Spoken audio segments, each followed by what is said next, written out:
ચોમાસા પહેલા વરસેલા વરસાદે નડિયાદ મનપાની પોલ ખોલી નાખી છે। નડિયાદના તમામ ગરનાળા, કલેક્ટર કચેરી સહિતના વિસ્તારોમાં વરસાદી પાણી ભરાયા છે। રાત્રિમાં વરસાદ માત્ર 30 મિનિટ પડ્યો, પરંતુ ભરાયેલા પાણી સવાર સુધી નહોતા ઓસર્યા। જો કે નવનિયુક્ત મેયરે પ્રી મોન્સૂનની કામગીરી હાલમાં ચાલુ હોવાની વાત કરી। પહેલો વરસાદ છે એટલે સ્વાભાવિક છે કે કચરું ચોકપીટમાં ને એમાં જે જમા થયું હોય એ અમે સવારે જ બધું સાફ કરાવીને બધી ચોકપીટો ક્લિયર કરાવી દીધી છે। અને જે કોઈ રસ્તાના બીજા જે કામ ચાલુ છે ને એના લીધે જે થયું છે એની પણ અમે જાણકારી આપી છે કે લોકોને અવર જવર માટે રસ્તો જેટલો જલ્દી બને એટલો ખુલ્લો થાય એનો અમારો પૂરેપૂરો પ્રયત્ન છે। સમાચારમાં વાત હવે રાજકોટની કરીએ। ચોકલેટના ગોડાઉન પર આરોગ્ય વિભાગની ટીમ ત્રાટકી। શહેરના ડાયમંડ ચોકલેટ સ્ટોરમાં ચેકિંગ દરમિયાન મોટા પ્રમાણમાં એક્સપાયરી ડેટવાળો અને અખાદ્ય જથ્થો મળી આવતા તંત્રએ તાત્કાલિક કાર્યવાહી કરી। આશરે 200 કિલો અખાદ્ય જથ્થાનો સ્થળ પર નાશ કર્યો। તપાસ દરમિયાન લિક્વિડ ઇન્જેક્શન, ચોકલેટની અગરબત્તી, વેફર, બિસ્કિટ સહિતનો એક્સપાયરી જથ્થો મળી આવ્યો। સામાન્ય રીતે આવી વસ્તુઓ બાળકોને ખૂબ સ્વાદિષ્ટ લાગતી હોય છે, પરંતુ નફાની લાલચમાં અંધ બનેલા કેટલાક વેપારીઓ બાળકોના સ્વાસ્થ્ય સાથે પણ રમત રમતા ખચકાતા નથી। આ દરોડા બાદ ગોડાઉન માલિકે પોતાનો બચાવ કરતા કહ્યું કે આ જથ્થો અલગ રાખ્યો હતો, સાથે એક્સપાયરી માલ અંગે સૂચન કરતું બેનર ન લગાવવાની ભૂલ પણ સ્વીકારી હતી। પરંતુ માત્ર ભૂલ સ્વીકારવાથી કંઈ ન થાય। જો ખરેખર આ વેપારી પોતાના નફા માટે આ એક્સપાયર્ડ માલ વેચતો હતો તો તેની સામે એવા દરેક લાલચી વેપારી સામે કાર્યવાહી કરી પ્રશાસને કડક દાખલો બેસાડવો જોઈએ। એ અમે એક વાર રાખ્યો હતો, ડેટ સ્ટોક હતો, પણ હવે એમ ઉપર લખ્યું નહોતું નોટ ફોર સેલ। એ અમારી ભૂલ હતી અમારી કે એ કાયદાકીય એવું કરવું જોઈએ કે ભાઈ એમાં લખવું જોઈએ, એ અમે નહોતું કહ્યું। ના, વેચ્યું નથી, અમે વેચી જ નહીં ને, કોઈ ગ્રાહક લે નહીં। એ લોકોને આઈડિયા આવી જાય કે આ ડેટ સ્ટોક છે એટલે પૂછી લે કે ભાઈ એ નથી લેવા જેવું એમ। એમાં કેક હતા, પેપ્સી હતી અને એક ઇન્જેક્શન હતા એ જે છોકરાઓને ચેડા થાય એવું હતું। રાજકોટમાં ચોકલેટના ગોડાઉન પર આરોગ્ય વિભાગના જે દરોડા પાડવામાં આવ્યા છે, આ જે એક્સપાયરી વાળો જે માલ છે તે જપ્ત કરવામાં આવ્યો છે। ખાસ કરીને આ જે ઇન્જેક્શન છે આ તે બાળકોને કેક ચોકલેટ જે પીવા માટે ઉપયોગમાં લેવાતા હોય છે। આ ચોકલેટ છે, આ ચોકલેટની પણ એક્સપાયરી ડેટ છે। આવી અંદાજિત 200 કિલો જે છે એ માલ જપ્ત કરવામાં આવ્યો છે। ખાસ કરીને જે રીતના આ જે પેપ્સી છે, ખાસ કરીને ઉનાળામાં બાળકો છે તે પેપ્સી પીતા હોય છે।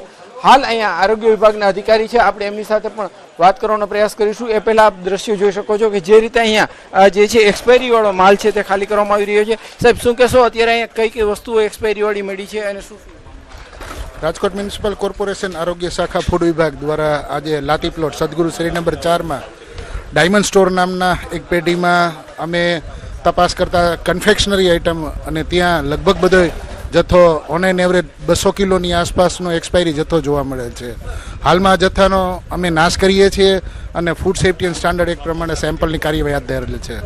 એકચ્યુઅલી એક્સપાયરી જથ્થો આ લોકો વેચતા હતા, બરોબર, એવું અમારા ધ્યાન ઉપર આવ્યું હતું। ખરેખર બાળકોને આ પ્રકારનો જથ્થો ખાય તો એનું ગળું પકડાઈ જવું, પેટની બીમારીઓ થવી, લંગ્સને લગતા બધી બીમારીઓ થવાની પૂરેપૂરી શક્યતાઓ છે આની। હાર્દિક જોશી, ન્યૂઝ 18 ગુજરાતી, રાજકોટ। સમાચાર અરવલ્લીમાંથી। મેઘરજ તાલુકા તળાવમાં માછલીઓના મોત થયા। ડામોર ઢુંડા તળાવમાં એકાએક માછલીઓના મોત થયા। પાણીમાં ઝેરી પદાર્થ હોવાના ગ્રામજનોના આક્ષેપ છે। સરપંચ દ્વારા તંત્રને જાણ કરવામાં આવી। આ માછલીઓ શાના કારણે મરી છે, શું થયું છે એ અમને ખબર નથી, અને અસંખ્ય કિનારે બધી માછલીઓ મરેલી જોવા મળી છે, અને ખરેખર આ બહુ ખોટું થયું છે। અને આ માછલીઓ કેમ મરી છે કશી ખબર નથી, પણ ખરેખર જે થયું એ કાયદેસરની કાર્યવાહી થાય એવી મારી અરજ છે। આ જેને કાર્ય કર્યું છે તેની ઊંડી તપાસ થવી જોઈએ અને અમને ન્યાય મળવો જોઈએ। આ જેણે જીવજંતુ મારી નાખ્યા છે, ઘરનો સારો આપતા એવું કરીને પાણીનું હાચવની મચ્છી રહેતી હાચવાતું પાણી, અને આવો ગુનો કર્યો છે। પોરબંદરના ગોરસદ ટોલનાકા નજીક વહેલી સવારે એક ભયાનક અકસ્માત સર્જાયો। આ ગમખ્વાર અકસ્માતમાં એક જ પરિવારના 3 સભ્યોના કાળમુખા અકસ્માતમાં કરુણ મોત નીપજ્યા, જેને પગલે સમગ્ર પંથક અને પરિવારમાં ભારે શોકની લાગણી વ્યાપી ગઈ। આજે વહેલી સવારે ગોરસદ ટોલનાકા પાસે એક કાર અને બાઇક વચ્ચે ગંભીર અકસ્માત સર્જાયો। અકસ્માત એટલો જોરદાર હતો કે બાઇક પર સવાર 3 વ્યક્તિઓના મોત નીપજ્યા હતા।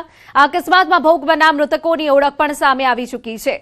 મૃતકોમાં 35 વર્ષીય નજીર જુમ્મા સાટી, તેમની પત્ની 30 વર્ષીય રોઝીના નજીર સાટી અને તેમના માત્ર 3 વર્ષના માસૂમ બાળક શાહનવાઝ નઝીર સાટીનો સમાવેશ થાય છે. અકસ્માતની જાણ થતાં પોલીસ સ્થાનિક લોકો ઘટનાસ્થળ પર દોડી આવ્યા હતા. હાલમાં ત્રણેય મૃતદેહોને પોસ્ટમોર્ટમ અર્થે માધવપુર CHC ખાતે લાવવામાં આવ્યા છે. બનાસકાંઠાના પાલનપુર નજીક જોડનાપુરા વિસ્તારમાં દૂધના ટેન્કરમાં અચાનક આગ લાગતા હાઈવે પર અફરાતફરી. ચાલુ ટ્રકમાં આગ ભભૂકી ઉઠતા વાહન ચાલકોમાં દોડધામ મચી ગઈ. ઘટનાની જાણ થતાં પાલનપુર ફાયર વિભાગની ટીમ તાત્કાલિક સ્થળ પર પહોંચી આગ કાબૂમાં લેવાની કામગીરી કરી. આગ લાગવાનું કારણ અકબંધ. તો પાલનપુર ફાયર વિભાગની ટીમ ઘટનાસ્થળ પર દોડી આવી હતી. કયા કારણોસર આગ લાગી તેની કોઈ સ્પષ્ટ વિગતો નથી, પરંતુ આગ લાગતા જ અફરાતફરીનો માહોલ સર્જાઈ ગયો હતો. પાલનપુર જોડનાપુરા પાસે ટ્રકમાં એકાએક આગ ભભૂકી ઉઠી. સમાચારમાં વાત હવે કરીએ સાબરકાંઠાની. પ્રાંતિજ નગરપાલિકાના વિવાદનો મામલો. નારાજ થઈ બળવો કરનારા 15 કોર્પોરેટરો સાથે સાંજે બેઠક. પ્રદેશ ભાજપના નેતાઓ નારાજ સભ્યોની વાતને સાંભળશે.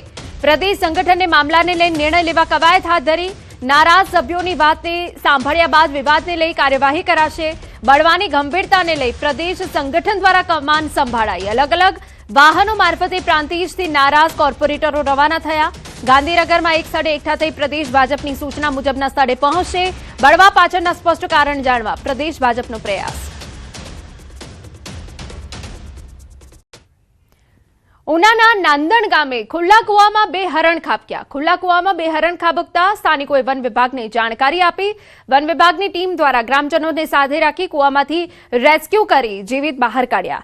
હરણ અને તેનું બચ્ચું બંને અકસ્માતે ખુલ્લા કુવામાં ખાબક્યા હતા. તો આપને જણાવી દઈએ, ખુલ્લા કુવામાં 2 હરણ ખાબક્યા હતા. રેસ્ક્યુ કરી હરણને જીવિત બહાર કાઢવામાં આવ્યા. રેસ્ક્યુ દરમિયાન લોકોના ટોળા ઉમટી પડ્યા હતા. અને આપને જણાવી દઈએ, નાંદણ ગામે ખુલ્લા કુવામાં 2 હરણ ખાબક્યા. દેશની સૌથી પ્રતિષ્ઠિત ગણાતી JEE એડવાન્સનું પરિણામ જાહેર થયું છે. ગુજરાતમાં JEE એડવાન્સ માટે ક્વોલિફાય થનારા વિદ્યાર્થીઓની સંખ્યા એલન અમદાવાદમાં સૌથી વધુ છે. અમદાવાદના ક્લાસરૂમ વિદ્યાર્થી જયંત ગર્ગે 340નો ઓલ ઇન્ડિયા રેન્ક મેળવ્યો છે. અર્ચિત બાલોડિયાએ પણ 348નો ઓલ ઇન્ડિયા રેન્ક મેળવ્યો છે. બંને વિદ્યાર્થીઓએ ટોપ 500માં સ્થાન મેળવ્યું છે. કૃતાર્થ પટેલે પણ ઓલ ઇન્ડિયા રેન્ક મેળવ્યો 520 મેળવ્યો છે. જ્યારે જયવલ કોટડિયાએ ઓલ ઇન્ડિયા રેન્ક 737 અને નીવ શાહે રેન્ક 736 મેળવ્યો છે. પરિણામોમાં એલન અમદાવાદના 7 વિદ્યાર્થીઓ ટોપ 1000માં, ટોપ 2000માં 23, ટોપ 5000માં 46 અને ટોપ 10000માં 76નો સમાવેશ થાય છે. અમદાવાદમાં તૈયારી કરી રહેલા 175 વિદ્યાર્થીઓ કાઉન્સેલિંગ માટે ક્વોલિફાય થયા હતા. ગયા વર્ષે સંસ્થામાંથી ક્વોલિફાય થયેલા વિદ્યાર્થીઓની સંખ્યા 123 હતી. સુરતની અગ્રણી શૈક્ષણિક સંસ્થા એલન કરિયર ઇન્સ્ટિટ્યૂટના ક્લાસરૂમ પ્રોગ્રામના વિદ્યાર્થીઓએ દર વર્ષની જેમ આ વર્ષે પણ શ્રેષ્ઠ પ્રદર્શનની પરંપરા જાળવી રાખી છે. જેમાં શૌર્ય ખેમકાએ સમગ્ર સુરત શહેરમાં પ્રથમ સ્થાન પ્રાપ્ત કરીને સિટી ટોપર બનવાનું બહુમાન મેળવ્યું છે. जहां पर टॉप 10 ऑल इंडिया रैंक्स के अंदर 6 रैंक्स एलएन की है और अगर बात करें हम टॉप 50 ऑल इंडिया रैंक्स तो वहां पर भी 24 रैंक्स एलएन की है. अगर स्पेसिफिकली हम एलएन अहमदाबाद की बात करें तो एलएन अहमदाबाद से एडवांस्ड के लिए 410 बच्चे ने क्वालिफाई करा था और जो इन 410 स्टूडेंट्स ने क्वालिफाई करा था उनके अंदर से 175 students have got selected in IITs. 360 માર્ક્સમાંથી 221 marks score કર્યા અને મારો ઓલ ઇન્ડિયા રેન્ક 736 આવ્યો. કેવી તૈયારી રહી તમારી, કેવી મહેનત કરી હતી, શું છે?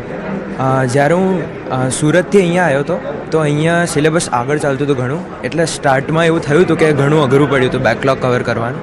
બટ એ 1-2 મહિના મેં બેકલોગના ક્લાસ કર્યા, એનાથી કવર થઈ ગયું હતું. 360માંથી મારે 221 માર્ક્સ છે અને મારી રેન્ક છે 737. શું આગળ કરવું છે? આગળ CS કાં તો મેથ્સ એન્ડ કમ્પ્યુટિંગનું મેં બીટેક કરવાનું વિચાર્યું છે. ટોપ IITsમાં જે ઓપ્શન સારા અવેલેબલ હશે એમાંથી હું ચૂઝ કરીશ અને આગળ फर्दर स्टडीज़ नो कंसिडरेशन में पण है. लाइक जेई प्रिपरेशन वैसे मैंने 9 से शुरू की थी बट 9th और 10th में मैं उतना सीरियस नहीं था. सीरियस प्रिपरेशन मैंने 11th से स्टार्ट की और 11th 12th में लाइक फैकल्टीज़ का सपोर्ट मिला, टेस्ट हुए रेगुलर, कंसेप्ट्स क्लियर हुए, तो 2 साल में छोटी छोटी चीज़ें अक्यूमुलेट करके फाइनली मैं अच्छे पोजीशन पे स्टैंड कर दिया. क्या करना है आगे अभी तो इंजीनियरिंग में IIT में कोई कंप्यूटर साइंस इंजीनियरिंग या मैथमेटिक्स एंड कम्प्यूटिंग. સમાચારમાં આગળ વધીએ તો સુરત વરાછાની SBI બેંકમાં 50 લાખની લૂંટ કેસમાં વધુ એક આરોપી ઝડપાયો છે. બિહારની કુખ્યાત કુંદન ભગત ગેંગ સાથે સંકળાયેલા વધુ એક આરોપીને બિહારના પૂર્વ ચંપારણ જિલ્લામાંથી ઝડપી પાડવામાં આવ્યો. આરોપીને ટ્રાન્ઝિટ રિમાન્ડ પર સુરત લાવવામાં આવ્યો અને તેની પૂછપરછના આધારે અન્ય ફરાર સાગરીતો સુધી પહોંચવાના પ્રયાસો તેજ કરવામાં આવ્યા. ગેંગનો મુખ્ય સૂત્રધાર કુંદન ભગત હાલ બિહારની પટના સ્થિત આદર્શ બેઉર જેલમાં 14 કરોડ રૂપિયાની લૂંટના અન્ય કેસમાં કેદ છે. પોલીસે જણાવ્યા અનુસાર કુંદન ભગતે જેલમાંથી જ પોતાના સિન્ડિકેટના સભ્યો સાથે મળી લૂંટનો પ્લાન ઘડ્યો હતો.